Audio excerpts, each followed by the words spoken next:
So this speaker is an absolute blast from the past, no pun intended there, so much so that when I took it to my parents over the holidays for a party, they laughed and asked me where the tape deck was. This is because the TRIBIT StormBox Blast 2 speaker resembles those stereos that people carried around in the 80s on their shoulders. Even TRIBIT have acknowledged this fact and included some images of someone carrying it around on their shoulders at the beach. Now we've gone full 360 people just without tape decks. Let's get into it.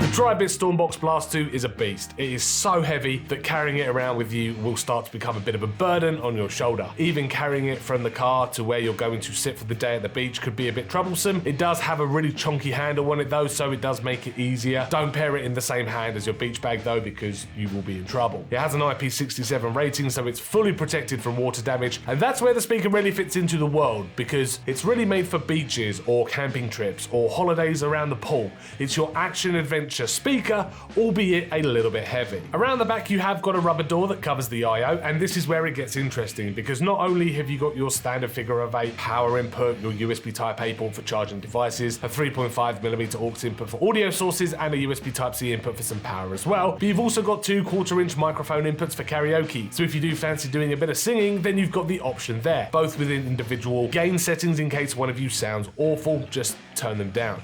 It does connect to mobiles using the newer Bluetooth 5.4 connection, which aids with range, of which TRIBIT are quoting just under 170 feet, which is insanely huge. Across the top are rubber tactile buttons, and from left to right you've got your power buttons, your Bluetooth sync, your volume and pause buttons, light and effect cycles, X3D activation, which enhances the bass frequencies to push out further from the side, and finally a randomize button. They're nice to press, they feel nice and tactile, and finally there is a battery level indicator on the left hand side, which is symbolized as dots. It's got 200 watts total output when it's mains powered, though it does dip to 180 watts when on battery power, and either power method, this speaker is incredibly loud. It's got 15 watt silk dome tweeters at the top, 45 watt mid-range drivers on the left and right hand side, and an 80 watt subwoofer with diamond shaped reinforcing ribs in the center, and 2 amplifiers. Now as I said, it is loud, but that's not always a great thing. Running this through my Spotify, once it passed that midpoint volume, I did experience a varying amount of distortion depending on what was being listened to. More bass heavy tracks and the distortion almost made the speaker really hard to listen to, but at a mid volume there is a really nice separation in music, and your bass and treble frequencies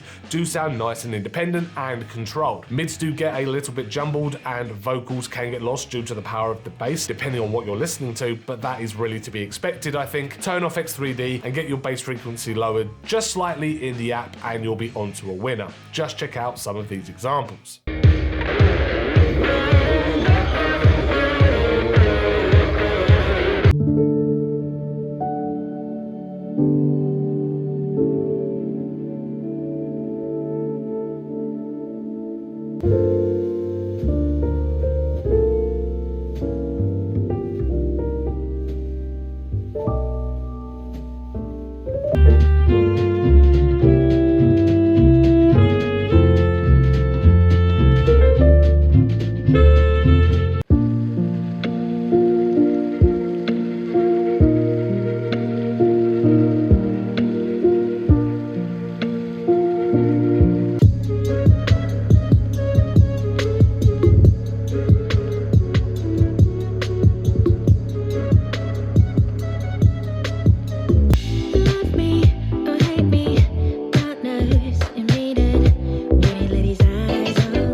For everyone to enjoy, standing up close by the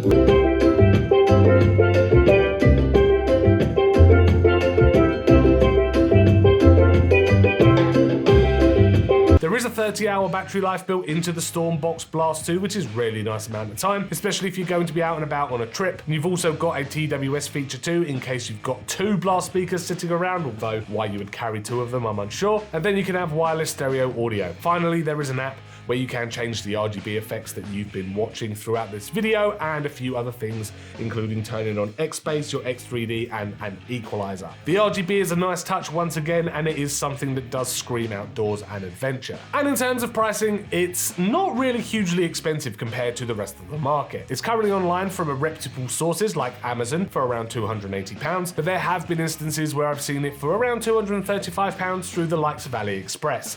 Do your own research though before buying. And I must say, you have really got to have a use for one of these speakers. Because of its size and intense weight, it makes it very cumbersome to carry with you to the beach or even on holiday, because there is no way that this thing is going into your hand luggage to take abroad.